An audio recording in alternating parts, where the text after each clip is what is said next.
Banyak orang salah paham, mereka menyangka kalau seorang menyentuh najis wudunya batal. Seperti ibu yang kemudian mencebok anaknya.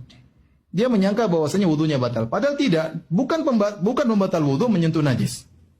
Kalau ada keperluan menyentuh najis, maka tinggal kita cuci tangan kita dan wudu kita tidak batal. Itu kalau perkara najis, apalagi tidak najis. Pemahaman Imam Syafi'i rahimahullah tentang masalah batalnya wudu kalau menyentuh wanita yang bukan mahram, termasuk di sini yang sifatnya bukan mahram abadi, seperti kasus istri misalnya. Istri masih masuk dengan kategori semuanya umumnya dalam mazhab Syafi'iyah wanita yang asing. Maka beliau mengatakan batal wudu secara mutlak begitu tersentuh syahwat atau bukan syahwat. Tersentuh kulit sedikit, sengaja, enggak sengaja, batal semua wudunya. Sedangkan ulama lain di sini kebetulan dalam masalah ini secara khusus 3 ulama yang lain yang dijadikan pegangan, Imam Malik, Imam Abu Hanifah dan Imam Ahmad rahimahumullah semuanya, berkata kalimat aulamastumun nisa adalah berarti jima atau sentuhan yang diikuti dengan syahwat. Kalau tidak disengaja atau tidak ada syahwat, misalnya suami istri gandengan, tidak ada syahwat, maka jumhur mengatakan tidak ada atau tidak batal wudu.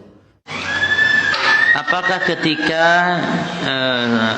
kita sudah berwudu bila menceboki anak, wudu kita batal? Nah, ini banyak kesalahpahaman jemaah ya.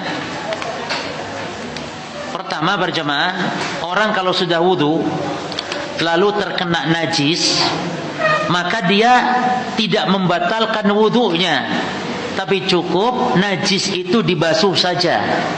Misalnya sedang wudu, punya wudu, kena air kencing atau kena apa, cukup dicuci yang kena air kencing itu supaya kita bisa sholat dan wudunya sah.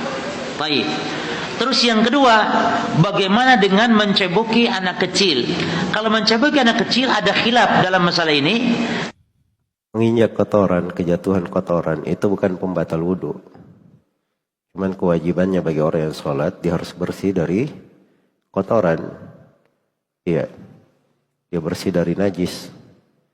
Ya, kalau dia injak kotoran manusia misalnya, maka itu najis, harus dibersihkan. Ya, kalau kotoran cicak itu silam pendapat para ulama ya. Yang benarnya kotoran cicak itu bukan najis. Cuman dia perlu membersihkannya supaya dia masuk di kondisi sholat, di kondisi yang paling bagus ya. إذا اغتسل الإنسان ثم لمس عورته فهل عليه شيء؟ ليس عليه شيء. يعني أن مس الذكر لا ينقض الوضوء، لكن إذا كان لشهوة فإنه ينقض الوضوء، لأن بهذا التفصيل تجتمع الأدلة. فإن النبي صلى الله عليه وسلم سئل عن الرجل يمس ذكره في الصلاة عليه الوضوء، قال لا، إنما هو بضعة منك، أي جزء منك. ومس الإنسان جزءا من نفسه لا يعتبر ناقضا للوضوء، فهو كما لو مس رجله بيده فإن وضوءه لا ينتقض. والحديث الآخر حديث بصرة بنت صفوان أن النبي صلى الله عليه وعلى آله وسلم قال من مس ذكره فليتوضأ، يدل على وجوب الوضوء من مس الذكر.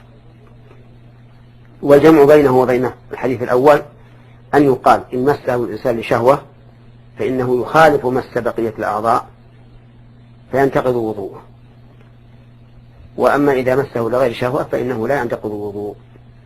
وليعلم أن المس هو المس بلا حائل،